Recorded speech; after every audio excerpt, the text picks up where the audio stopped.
Today we are going to talk about the Africa Puppet Summit in USA.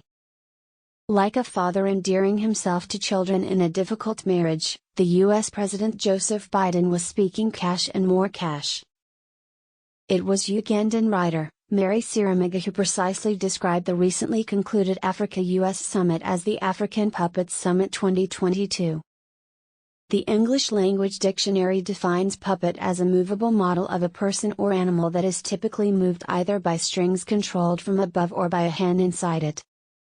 In her puppet imagery, Siramiga was precise. These men, all the 49 who attended, had one woman among them, presiding over perhaps the richest continent in the world, have agreed to hand all their God-given bounties to the Western world, and then turn themselves into smartly dressed beggars.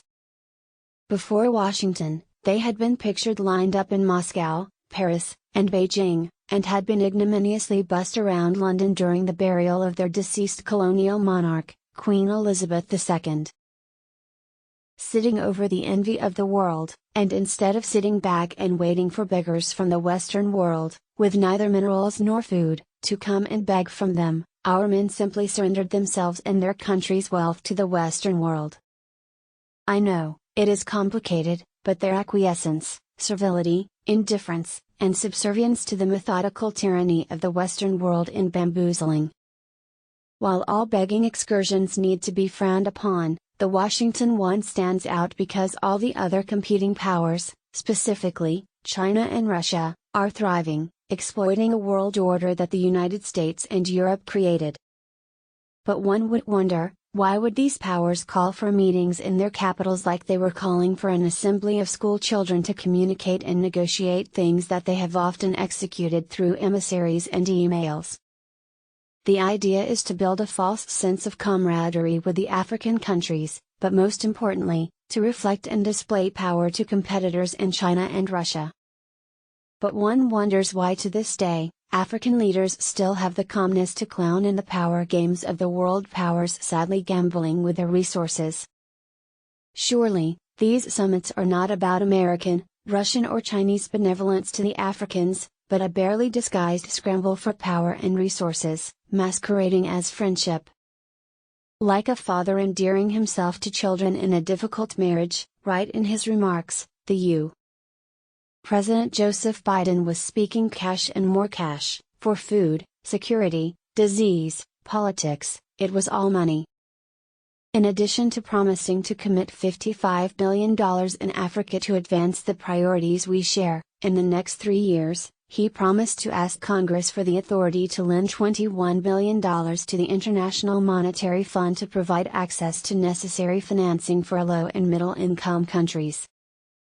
He would then go ahead and promise to invest $75 million to strengthen transparent, accountable governance, facilities, facilitate voter registration, support constitutional reform, and more. On this one, he promised to throw some of these monies at civil society and regional institutions. There was more money to be announced by President Biden, talking about something they called Agenda 2063, clearly a time where all those octogenarians and many of us will be gone, and may never see the results of our actions. Biden promised more money in the next 3 years, $100 million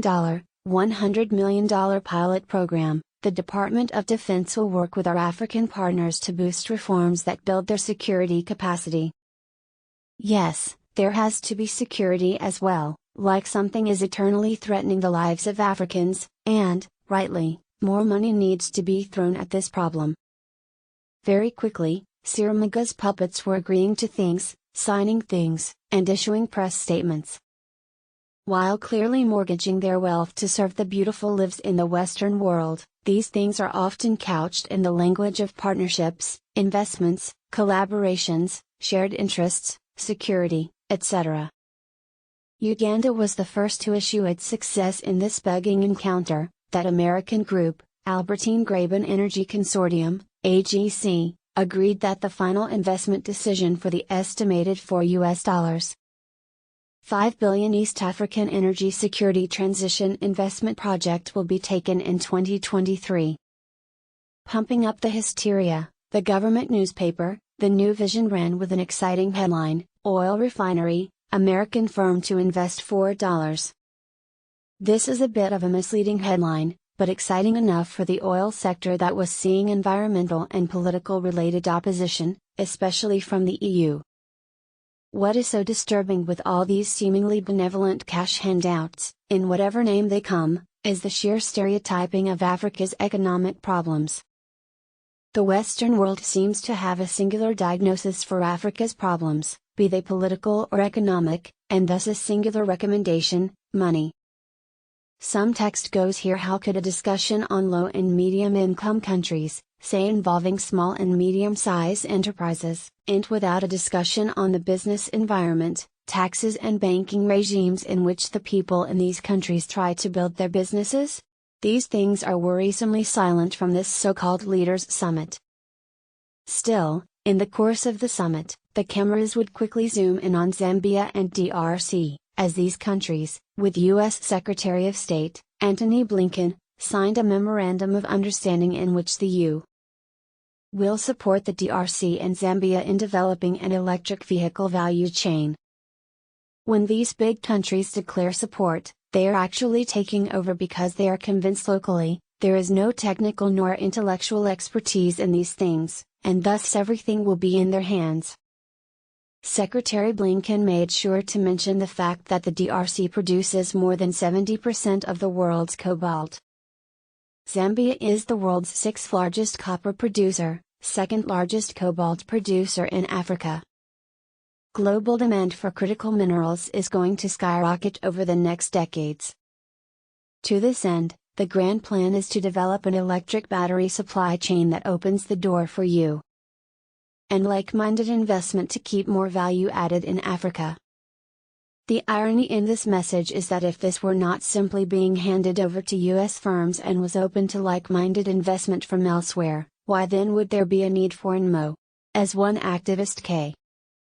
Diallo interpreted this on social media, this was surrendering the supply chain and production of copper and cobalt to American control.